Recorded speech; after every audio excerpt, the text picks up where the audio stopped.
सबको मेरा नमस्कार। मैं इस वीडियो में फ़िलिस्तीन के इतिहास को बताने जा रहा हूँ। तो दोस्तों, सबसे पहले तो हम यह जानना चाहेंगे कि फ़िलिस्तीन शब्द की उत्पत्ति कैसे हुई। फ़िलिस्तीन से काफ़ी मिलता-जुलता शब्द मिस्र और असीरियन के अभिलेख में भी पाया गया है। फ़िलिस्तीन को पहले कनान भूमि कहा जाता था और वहाँ पर पलिश्ती लोग निवास करते थे। पलिश्ती लोग समुद्र के जो तट था वहाँ पे निवास करते थे, भूमध्य सागर का तट था। इसका वर्णन हिब्रू बाइबिल में भी किया गया है। रामसेस के जो मंदिर है, मिस्र की नक्काशी की गई है, वहाँ पर पेलेसेट के रूप में भी किया गया है। 5वीं शताब्दी ईसा पूर्व प्राचीन ग्रीस में हेरोडोटस ने मिस्र और फिनिशिया के बीच के पूरे क्षेत्र का वर्णन करने के लिए फ़िलिस्तीन शब्द का उपयोग किया था। फिनिशिया का अर्थ है आधुनिक लेबनान। आधुनिक लेबनान को फिनिशिया भी कहा गया है। 9वीं शताब्दी ईसा पूर्व में इज़राइल और यहूदा के साम्राज्यों का उदय हुआ था। 722 ईसा पूर्व में इज़राइल असूरियों से हार गया और 539 ईसा पूर्व में बेबीलोनियों ने आक्रमण किया तो यहूदा यहूद बन गया। मतलब उधर 9 असूरियों से इज़राइल हार गया और 539 ईसा पूर्व में बेबीलोनियों ने आक्रमण किया तो यहूदा यहूद बन गया। फिर 3री शताब्दी ईसा पूर्व में सिकंदर के अधीन हो गया। फिर हसमोनियन विद्रोह के बाद 2री शताब्दी ईसा पूर्व में फिर से उभरा। यहूदा 63 ईसा पूर्व में रोमनों द्वारा पराजित हुआ था। जब रोमन का साम्राज्य बढ़ा तो इस क्षेत्र को पहले सीरिया प्लेस्टीना रखा गया, फिर प्लेस्टीना प्राइमा कहा जाता था। 7वीं शताब्दी ईस्वी में मुस्लिम विजय के बाद स्थानों के नाम काफ़ी हद तक वहीं रखे गए थे, इसलिए हम मानते हैं कि यह अभी भी पलेस्टीना था। 1872 से ओटोमन्स ने यरूशलेम, बेतलहम, हेब्रोन, जाफा, गाजा और बेरशोबा वाले ज़िले को यरूशलेम का मुतासरिफेट कहा। 20वीं सदी में अंग्रेज़ों ने इसे अनिवार्य फ़िलिस्तीन कहा था। 1150 ईसा पूर्व से लेकर 1948 ईस्वी में फ़िलिस्तीन के लिए ब्रिटिश शासनादेश के अंत तक जॉर्डन नदी और समुद्र के बीच भूमि के क्षेत्र से संबंधित फ़िलिस्तीन शब्द के कई संदर्भ हैं। फ़िलिस्तीनी खुद को अरब मानते हैं। इस्लाम पूर्व शब्द अरब सेमेटिक भाषा से लिया गया है। सेमेटिक भाषा जैसे अरबी और हिब्रू, उत्तरी अफ्रीका की भाषा को सेमेटिक भाषा कहा गया है, जिसे दाईं से बाईं लिखा जाता है। यहूदी लोग जो कि हिब्रू बोलते हैं वह भी सेमेटिक भाषा ही है। और हम लोग हिंदुस्तान के लोग भारोपीय भाषा बोलते हैं, जिसमें हिंदी, ईरानी भी आती है। फिलिस्तीनियों को मात्र एक ही बात अलग करता है, वह है धर्म, न कि नस्ल। नस्ल के रूप में तो वह लोग सभी लोग अरब मूल के हैं। जब फिलिस्तीन में खाना बदोश लोग रहते थे तो उसे लेवांत भी कहा गया था, कनान भी कहा गया था। फिलिस्तीन भूमध्य सागर और जॉर्डन नदी के बीच स्थित है, जिसे 1914 में जेम्स ब्रेस्टेड ने उपजाऊ क्रिसेंट कहा था। मोटे तौर पर उपजाऊ भूमि के अंतर्गत आने वाले आधुनिक देश इराक, लेबनान, फिलिस्तीन, मिस्र, सीरिया और जॉर्डन है। यह उत्तर में पहाड़ों और दक्षिण में रेगिस्तान और घास के मैदानों का क्षेत्र है। यह मिस्र से लेकर भूमध्य सागर के पूर्वी तट तक और फारस की खाड़ी तक फैला हुआ है। इस क्षेत्र का इतिहास पहाड़ी लोगों और रेगिस्तानी खानाबदोशों के बीच उपजाऊ सीमा पर कब्जे के लिए निरंतर संघर्षों में एक है। 1590 में एडमंड स्पेंसर, एक कवि थे, ने इस क्षेत्र को सभ्यता का उद्भव स्थल कहा था, क्योंकि तब यह माना जाता था कि खेती और लेखन की उत्पत्ति यहीं हुई थी। लेकिन अब यह माना जाता है कि सभ्यता की उत्पत्ति स्वतंत्र रूप से कई स्थानों पर हुई है। लेकिन खेती का सबसे पुराना स्थल संभवतः जॉर्डन और यूफ्रेट्स नदियों के आसपास का क्षेत्र है। लेवांत, सीरिया, फिलिस्तीन क्षेत्र का वर्णन करने वाला एक ऐतिहासिक शब्द है। इसका उपयोग पूर्वी भूमध्य सागरीय क्षेत्र का वर्णन करने के लिए किया गया है, जिसमें साइप्रस, मिस्र, इराक, इजराइल, जॉर्डन, लेबनान, फिलिस्तीन, सीरिया और तुर्की शामिल है।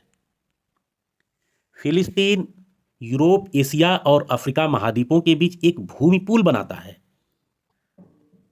एशिया, अफ्रीका से यूरोप जाने के लिए इसी भूमि का इस्तेमाल करना पड़ता है। मानव विकास अफ्रीका से हुआ था।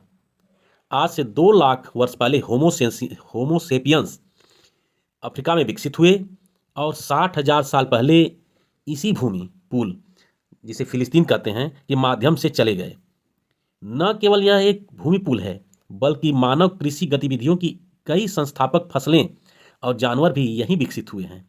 गेहूं, जौ, सन, मटर, दाल, गाय, भेड़, सुअर और बकरी, संभवतः इससे भी अधिक महत्व का घोड़ा यहीं पे विकसित हुआ है। इस क्षेत्र को लेकर बहुत आक्रमण हुए हैं, लड़ाई झगड़े हुए हैं और आते जाते भी लोग यहाँ लड़ाई किए हैं। हम इसका वर्णन संक्षेप में करने जा रहे हैं। विश्व का इतिहास लोगों द्वारा अन्य लोगों पर आक्रमण करने और उन्हें जीतने के बारे में है। उदाहरण के लिए ब्रिटेन को Roman, angles, Saxon, Jutes, Ireland के गैलिक जनजातियों, डेन्स और नॉर्मन्स ने जीत लिया है। स्पेन पर इबेरियन, फोनिशियन, यूनानी, कार्थिगिनियन, रोमन, जर्मनिक जनजातियों और मुर्स द्वारा आक्रमण किया गया है। प्राचीन मिस्रवासी, कनानी, इजरायली, असीरियन, बेबीलोनियाई, फारसी, प्राचीन यूनानी, रोमन, बिजान्टिन, विभिन्न अरब खलीफा, crusaders, Ayyubids, Mamluk, Mongol, Ottomans, British, फिलिस्तीनी और इजरायली ने फिलिस्तीन के आसपास के क्षेत्र सीरिया, लेबनान सहित को नियंत्रित किया है और जॉर्डन भी शामिल था इसमें। यह एक राजमार्ग और भूमि का वांछनीय टुकड़ा दोनों था, इसलिए इस भूमि के लिए बहुत लड़ाइयाँ हुई है और इस भूमि पर बहुतों ने कब्जा किया, फिर भी यहाँ पर फिलिस्तीनियों की संख्या बरकरार रही। कहने का अर्थ है कि इस भूमि पर सभी लोग कब्जा करना चाहते थे, आसपास के जितने साम्राज्य थे, और इस रास्ते पे आते जाते जो भी देश थे इस पर कब्जा करना चाहते थे। तो दोस्तों, अब हम फिलिस्तीन के इतिहास को पर आज से 15,000 वर्ष पहले से शुरू करते हुए और वर्तमान तक हम वर्णन करने जा रहे हैं। जिस धरती को फिलिस्तीन या इजराइल कहते हैं, वहाँ पर पहले कभी आज से 15,000 वर्ष पहले नेटुफियन संस्कृति के लोग निवास करते थे। वे लोग कैसे थे? वे लोग शिकारी थे, शिकार करके संग्रह करते थे और गांव में रहते थे। जंगली अनाज इकट्ठा करते थे और उसका प्रसंस्करण करते थे। प्रसंस्करण का अर्थ है उसको प्रिजर्व करते थे, डिब्बे में रखते थे। पत्थर का बर्तन था उनके पास, वहाँ रखते थे। नेटुफियन लोग पत्थर का घर बनाना सीख लिए थे और अन्न का भंडारण भी सीख लिए थे। अब ये लोग शिकारी से किसान की ओर कदम धीरे धीरे बढ़ाने लगे। इसका सबूत वेस्ट बैंक में एक शहर है जेरिको, और वहाँ पे खनन के दौरान इनके सबूत मिले हैं नेटुफियन संस्कृति के लोगों के। पत्थर के सामान मिले हैं, पत्थर के घर मिले हैं, गुफा मिले हैं। पुरातात्विक स्थलों पर इसके प्रमाण मौजूद हैं। जेरिको कृषि से भी पुराना है और दुनिया में मानव निवास का सबसे पुराना स्थल है। यहीं से जंगली गेहूं, जो कि घास जैसा था, मिला है। क्रमशः आज से 11,000 वर्ष पहले तक जेरिको एक बड़ी बस्ती का रूप ले लिया था और वहाँ पे 8 से 10 एकड़ में 3,000 लोग निवास करने लगे थे और वहाँ की महिलाएं गेहूं को पीसने लगी थीं और पुरुष ईंट बनाने लगे थे। फिर समय आता है आज से 5,000 वर्ष पहले कांस्य युग का। कांस्य युग आते आते स्वतंत्र शहर और राज्य की स्थापना हो चुकी थी और उस भूमि को कनान कहा जाने लगा था। कनानी और उनके वंशज फोनिशियन समुद्री यात्री थे, जिन्होंने आधुनिक स्पेन में कार्थेज, जिसे ट्यूनिस आज कहा जाता है, और कैडिज में उपनिवेश स्थापित किए थे। 1550 से 1178 ईसा पूर्व कनान की लड़ाई तक वे मिस्र के नए साम्राज्य के जागीरदार बन गए थे। और ये लोग सेमेटिक भाषाएं बोलते थे। हम पहले ही बता चुके हैं कि सेमेटिक भाषा, जिसे उत्तरी अफ्रीका, गल्फ, अरब और आज के यहूदी जो कि हिब्रू भाषा बोलते हैं, ये सारी भाषाएं सेमेटिक भाषाएं कहलाती है। यह भाषा, इनके एक पैगंबर थे इन लोगों के, सेम, उन्हीं के नाम से इस भाषा का नाम सेमेटिक भाषा पड़ा है, जिसे दाईं ओर से लेकर बाईं ओर लिखा जाता है। यहाँ के अधिकांश इतिहास का वर्णन हिब्रू बाइबल से काफ़ी प्रभावित है। यह कहानियों का एक संग्रह है जो यहूदी लोगों की मान्यताओं और धर्म के रूप में चित्रित करता है।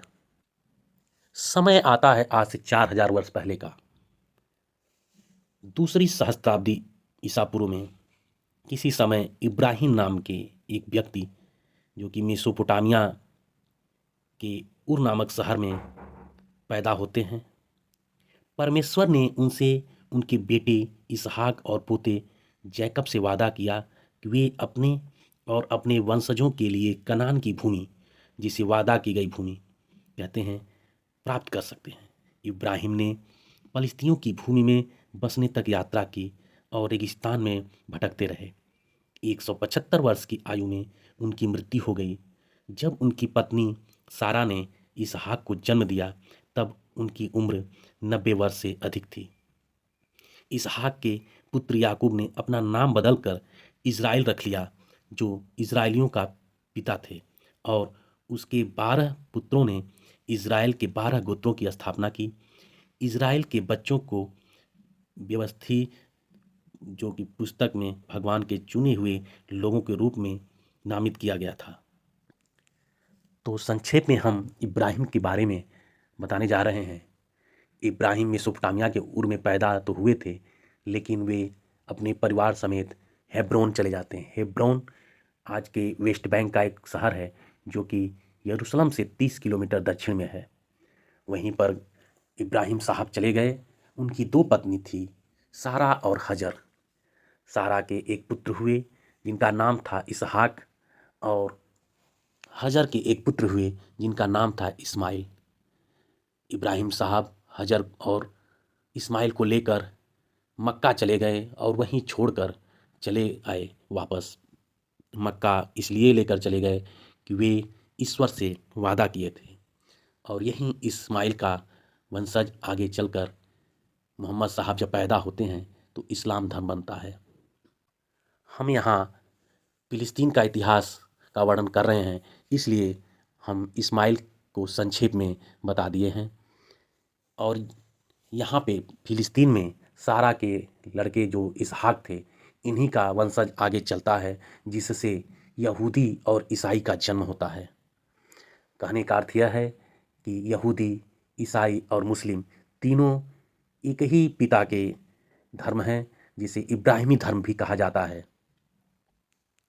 हेब्रोन में इब्राहिम के लड़के इसहाक और इसहाक के लड़के याकूब होते हैं। याकूब ही इज़राइल कहलाते हैं। इब्राहिम और इनके वंशज एकेश्वरवाद में विश्वास करते हैं। धीरे धीरे ये लोग यहाँ के वासिंदे हो जाते हैं, लेकिन कुछ दिनों बाद फिलिस्तीन या इज़राइल में भयंकर अकाल पड़ता है, तो लोग उस जगह को छोड़ करके मिस्र में चले जाते हैं। मिस्र में बहुत अनाज पैदा होता है, नील नदी का किनारा होता है, तो वहाँ पे खाने पीने की कमी नहीं रहती है, तो इसलिए वे लोग वहाँ चले जाते हैं। चले तो जाते हैं, लेकिन धीरे धीरे वे लोग वहाँ जाकर वहाँ के शासक फिरौन के गुलाम हो जाते हैं। इन लोगों पर अत्याचार होता है। तो कुछ दिन बाद मूसा नामक एक व्यक्ति का जन्म होता है। मूसा अत्याचार सहते सहते एक दिन लोगों को इकट्ठा करते हैं। वहीं लोग जो इजरायली थे, जो लोग अकाल के समय मिस्र में आए थे, तो वे लोग इकट्ठा होकर वापस चले जाते हैं इजराइल या फिलिस्तीन जिसे कहते हैं। वहाँ जाकर मूसा ने इब्राहिम के लड़के इसहाक और इसहाक के लड़के याकूब के 12 गोत्रों को इकट्ठा करके यहूदी धर्म बनाते हैं, और फिर उसके बाद उन्हीं पुत्रों में से एक दाऊद नामक महान व्यक्ति पैदा होते हैं, जो कि इज़राइल का साम्राज्य खड़ा करते हैं। और उन्हीं के लड़के सुलेमान, जो कि वहाँ के राजा बनते हैं। हिब्रू बाइबल से पता चलता है कि यूनाइटेड किंगडम ऑफ इज़राइल की स्थापना 1020 ईसा पूर्व में हुई थी। सोलोमन राजा के मृत्यु के बाद 930 ईसा पूर्व में यह क्षेत्र, जो कि इज़राइल कहलाता है, दो भागों में बढ़ जाता है। उत्तरी भाग इज़राइल और दक्षिणी भाग यहूदा हो जाता है। विभाजित होने के बाद यह देश कमज़ोर हो जाता है, जिससे फिरौन शोशनक ने आक्रमण कर दिया। 925 ईसा पूर्व में फिरौन शोशनक ने कनान पर आक्रमण किया। उसी को कनान भी कहा जाता था। बाइबिल इसे यहूदा कहती है। और उसने यरूशलेम को लूट लिया।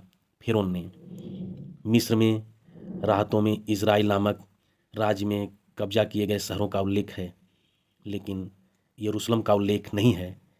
इतिहास अक्सर परिप्रेक्ष्य का विषय होता है। जो लिखा जाता है, जो वर्णन होता है शिलालेखों में, उसी को बताता है। अब इज़राइल पर आक्रमणों का सिलसिला जारी रहता है। 738 ईसा पूर्व में 9 असीरियन साम्राज्य इज़राइल पर आक्रमण किया। सिलसिला आगे बढ़ता है। 626 ईसा पूर्व में बेबीलोनियन साम्राज्य ने इज़राइल पर कब्जा कर लिया। फिर सिलसिला आगे बढ़ता है।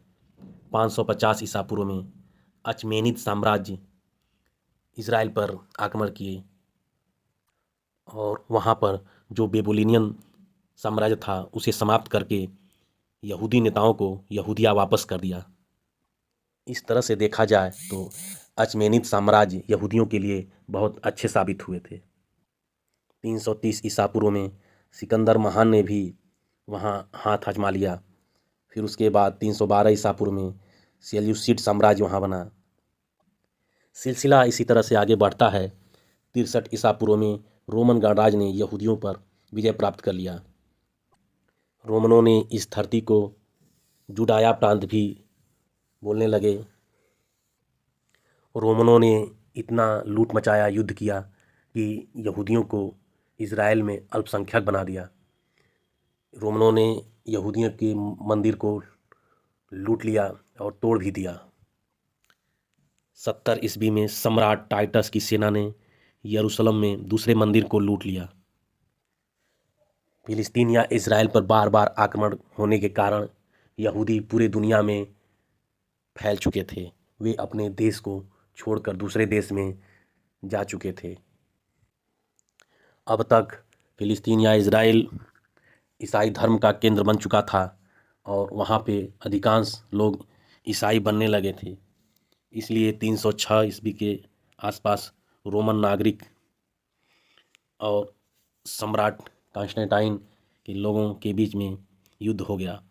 306 से लेकर 324 ईस्वी तक रोमन साम्राज्य के भीतर टेट्रार्की के गृहयुद्ध हुए और कॉन्स्टेंटाइन के सम्राट बनने के साथ इसकी उदय हुई।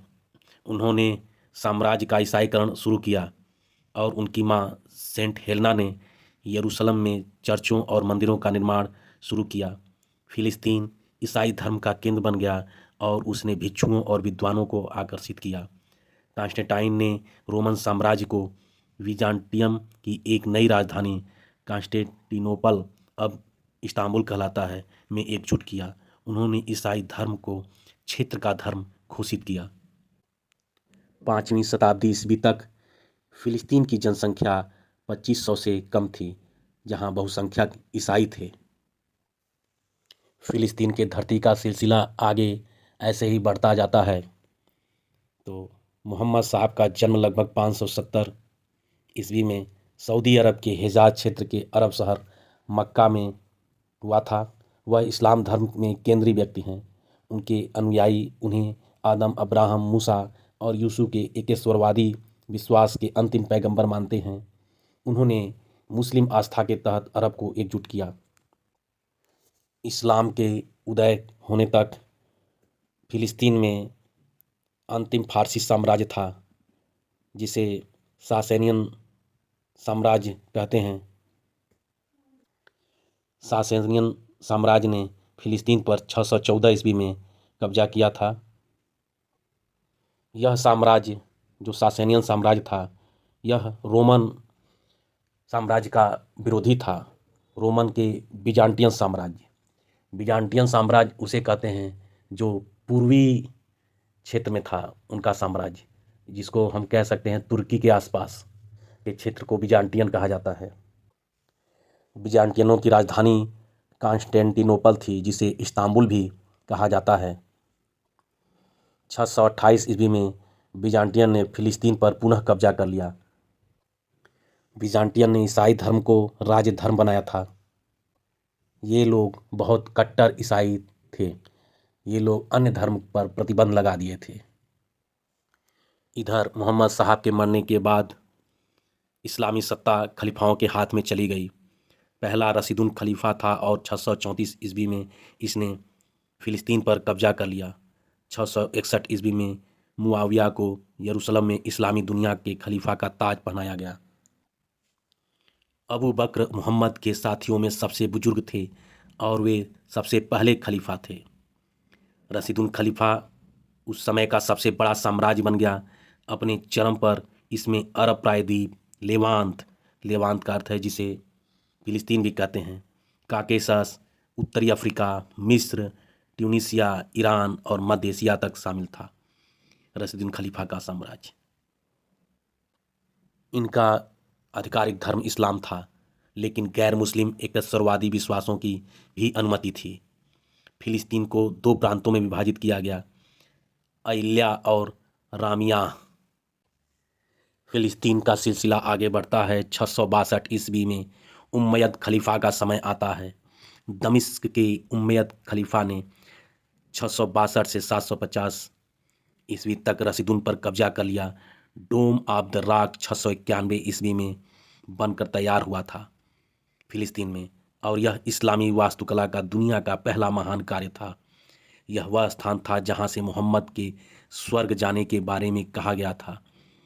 यरूशलेम और फिलिस्तीन अगले 1300 वर्षों तक मुस्लिम नियंत्रण में रहे। हालांकि 1187 में सलादीन तक जनसंख्या अधिकतर ईसाई थी। 750 से अब्बासिद खलीफा का समय आता है। अब्बासिद खलीफा ने उम्मयद का स्थान लिया और 750 से 1298 ईस्वी तक इस खलीफा का शासन चला। उन्होंने फारस के निकट बगदाद में एक राजधानी स्थापित की। पहले तो वे अच्छे से कामयाब रहे, लेकिन आखिरकार उन्होंने उम्मयदों को ज़मीन सौंपनी पड़ी और मिस्र को फातमियों को सौंपना पड़ा। फातमिड्स मोहम्मद की बेटी फातिमा से वंश का दावा करता है।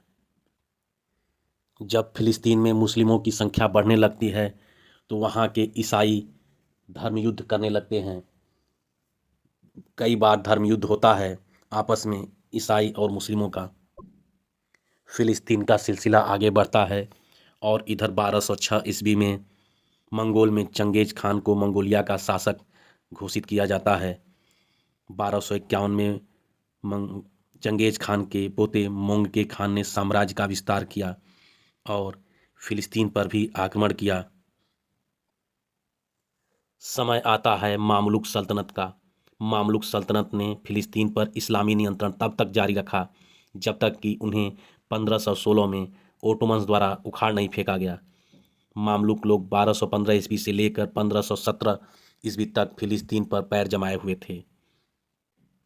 एक बात और बता दें कि 1600 ईस्वी में फिलिस्तीन की जनसंख्या 2,19,000 मुस्लिम की, 11,000 ईसाई की और 2,000 यहूदी की थी।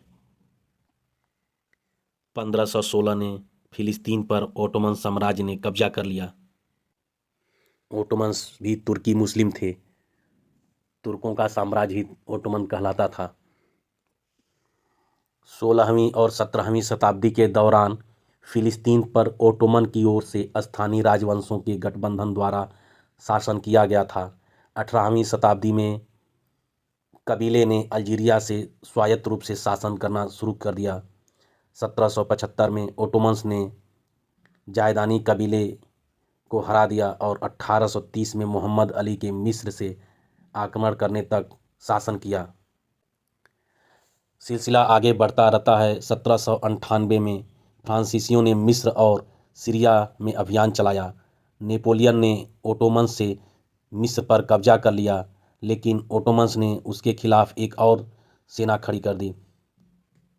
नेपोलियन ने उन्हें एकर, नाजरेत, काना और माउंट ताबोर में हरा दिया। नेपोलियन ने 1799 में राजनीतिक कारणों से मिस्र छोड़ दिया और सत्ता मोहम्मद अली को हस्तांतरित कर दी गई, जिसका मिस्र में राजवंश 1952 तक चला। मोहम्मद अली अल्बानिया से आए थे। उन्होंने ओटोमन सेना में एक कमांडर के रूप में शुरुआत की और मिस्र को स्वतंत्रता की ओर ले गए। फ्रांसीसी चले गए थे और ओटोमन्स और मामलुक्स के बीच मतभेद थे। मोहम्मद अली और उनके अल्बानियाई सैनिक दोनों पक्षों के साथ काम करने में कामयाब रहे, साथ ही उन्हें काफ़ी सार्वजनिक समर्थन भी मिला। अंततः मिस्रवासियों ने ओटोमन्स को अपने वायसराय के स्थान पर मोहम्मद अली को नियुक्त करने के लिए राजी कर लिया। मामलुक 600 वर्षों तक मिस्र में एक शक्ति रहे। अली ने मामलुक नेताओं को काहिरा में एक उत्सव के लिए निमंत्रित किया और उनकी हत्या कर दी गई। उन्होंने मिस्र को एक प्रमुख क्षेत्रीय शक्ति में बदल दिया। फिलिस्तीन पर इतने सारे लोगों के कब्जे के बावजूद जनसंख्या स्थिर और फिलिस्तीनी बनी हुई ही थी। ओटोमन्स के अधीन रहते हुए स्थानीय लोग शायद खुद को तुर्क प्रजा के रूप में देखते थे। मतलब ओटोमन्स का इतना प्रभाव था कि फिलिस्तीनी लोग खुद को तुर्क प्रजा के रूप में ही देखते थे। हालांकि अभी भी अरब फिलिस्तीन में रह रहे थे। मिस्र से मोहम्मद अली के अलोकप्रिय शासन के तहत उन्होंने खुद को फिलिस्तीनियों के राष्ट्र के रूप में देखना शुरू किया। 1840 में लंदन का सम्मेलन होता है, जिसमें ऑस्ट्रिया, ब्रिटेन, प्रशिया और रूस ने ओटोमन साम्राज्य के साथ लंदन कन्वेंशन पर हस्ताक्षर किए। इस सम्मेलन में मोहम्मद अली और उनके उत्तराधिकारियों को मिस्र, जो कि अब इजराइल और फिलिस्तीन है, उस पर अस्थायी नियंत्रण की पेशकश की गई। उस पर शर्त रखा गया कि वे ऑटोमन के अधीन रहेंगे। मोहम्मद अली बहुत देर तक झंझलाए, इसलिए ब्रिटेन और ऑस्ट्रिया ने मिस्र का जो नील डेल्टा और एकर को अवरुद्ध कर दिया। अली ने इसलिए हार स्वीकार कर ली और ब्रिटेन ने लेवंत का नियंत्रण वापस ओटोमन्स को दे दिया। फिलिस्तीन में तेज़ी से सामाजिक आर्थिक विकास शुरू हो गया, जिससे अरब भाषी मुसलमानों और ईसाइयों को लाभ हुआ। इस सम्मेलन से फिलिस्तीन का सिलसिला ऐसे ही आगे बढ़ता रहता है। समय आता है 1860 ईस्वी का, जब पहला जायोनीवाद का उदय होता है। जायोनीवाद का तात्पर्य है कि यहूदियों को बसाया जाने लगा फिलिस्तीन में। यरूशलेम के बाहर जो शहर था, वहीं पर 1860 में बसाना शुरू हो चुका था। 1903 ईस्वी तक 25,000 से लेकर 35,000 यहूदी बसाए गए। जहाँ पर यहूदियों को बसाया जा रहा था, वहाँ पे मुस्लिम लोग किसान थे और उनको हटाया गया और मुस्लिमों को नज़रअंदाज किया गया और यहूदियों को बसाया जाने लगा। फिलिस्तीन का सिलसिला आगे बढ़ता रहा। फिलिस्तीन के इतिहास का सिलसिला ऐसे ही आगे बढ़ता है और समय आ जाता है प्रथम विश्व युद्ध का। प्रथम विश्व युद्ध में ब्रिटेन पर बहुत दबाव रहता है कि वह कैसे इस युद्ध को जीते। उस समय ओटोमन साम्राज्य बहुत बड़ा रहता है प्रथम विश्व युद्ध के समय में। और एक बात और थी कि अरब के लोग ओटोमन से शत्रुता करते थे। वहाँ के एक नेता थे मक्का के, जो अरब के नेता थे, जिनका नाम अमीर शेरिफ हुसैन था। वे चाहते थे कि अरब को एक साम्राज्य बनाएं जिसका नाम अरब साम्राज्य रहेगा, और वे ब्रिटेन से सहायता लेना चाहते थे। ब्रिटेन भी जानता था कि अरब का ओटोमन साम्राज्य से शत्रुता है, तो वे इसलिए उनका साथ देने के लिए बोले। उधर ओटोमन्स मुसलमानों को एकजुट करने लगा, विशेषकर भारत के मुसलमानों को। अरब वाले, विशेषकर वहाँ के नेता हुसैन साहब, ब्रिटेन पे दबाव बनाए कि अगर आप साथ नहीं देंगे तो हम ओटोमन्स के साथ मिल लेंगे। स्वाभाविक सी बात है कि ब्रिटेन को चिंता होने लगी, तो वे अरब के साथ हाँ में हाँ मिला दिए और उसके बाद यहूदियों को भी ब्रिटेन ने बोला कि आप हमारे साथ रहिए, तो हम एक फ़िलिस्तीन में आपको राष्ट्र बनाने के लिए जगह देंगे। तो इस तरह से यहूदी भी ब्रिटेन से मिल गए। फ्रांस तो सबसे पहले से ही मिला था ब्रिटेन से, लेकिन फ्रांस को एक चिंता थी कि अगर अरब का साम्राज्य बनेगा तो सीरिया उसके हाथ से निकल जाएगा, क्योंकि सीरिया फ्रांस का उपनिवेश था और उधर अरब के हुसैन चाहते थे कि अरब साम्राज्य बनाने के लिए हिजाज, सीरिया और मेसोपोटामिया सहित एक स्वतंत्र राज्य ब्रिटेन बनाए। तो इसलिए सीरिया खतरे में हो गया फ्रांस के लिए। प्रथम विश्व युद्ध ब्रिटेन जीत जाता है, लेकिन उसके ऊपर 3 वादा था। एक, अरब को साम्राज्य बनाना, जो कि नेता हुसैन से वादा किया गया था, और फ़िलिस्तीन में इज़राइल का राष्ट्र बनाना, और फ्रांस को सीरिया में उपनिवेश देना। इज़राइल राष्ट्र बनाने के लिए तो 1917 में ब्रिटेन ने बाल्फोर घोषणा भी किया था। बाल्फोर जो कि ब्रिटिश सेक्रेटरी ऑफ स्टेट थे, और वे लॉर्ड रोथस्चाइल्ड जो कि ब्रिटिश यहूदी समुदाय के एक सदस्य थे, को पत्र लिखकर यह बताए थे कि हम आपको फ़िलिस्तीन में एक यहूदी राष्ट्र बनाने देंगे और उसमें सहायता भी देंगे। विश्व युद्ध तो समाप्त हो जाता है, लेकिन अरब का सपना पूरा नहीं हो पाता है, क्योंकि ब्रिटेन और फ्रांस ने अरबों को बाहर कर दिया और साइक्स पिकोट समझौते पर हस्ताक्षर करके क्षेत्र को विभाजित कर दिया। विभाजन में ब्रिटेन के लिए फ़िलिस्तीन, जॉर्डन, दक्षिण इराक, हाइफा और एकर को नियंत्रित करने के लिए बोला गया, और फ्रांस को तुर्की, उत्तरी इराक, सीरिया और लेबनान पर नियंत्रण करने के लिए कहा गया। इस तरह से अरब का सपना टूट गया।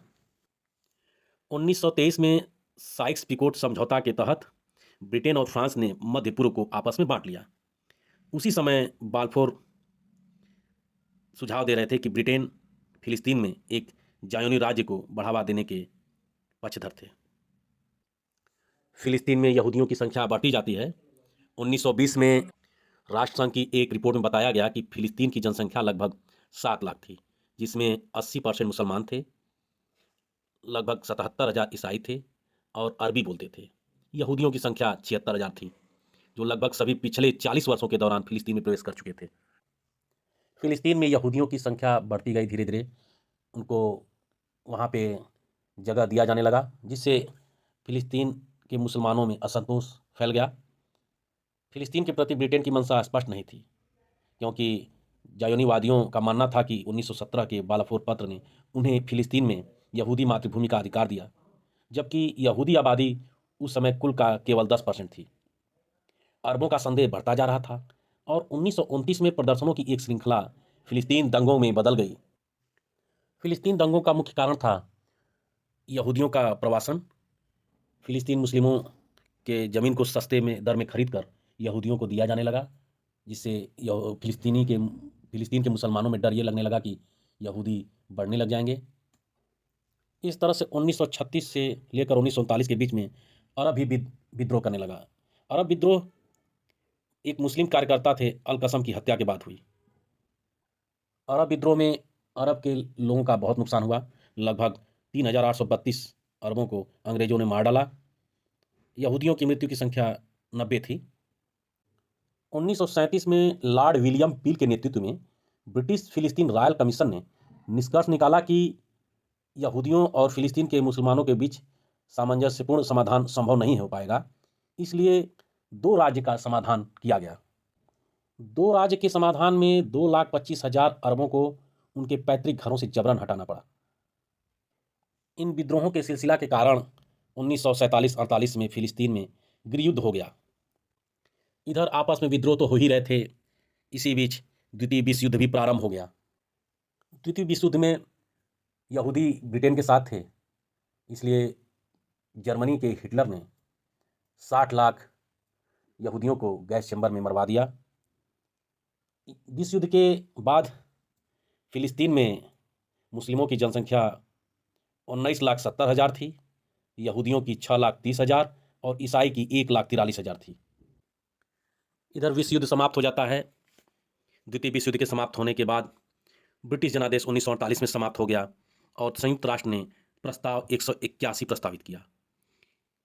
इस प्रस्ताव में दिया गया कि फिलिस्तीन को 2 राज्यों में विभाजित किया जाए, एक स्वतंत्र अरब और एक यहूदी।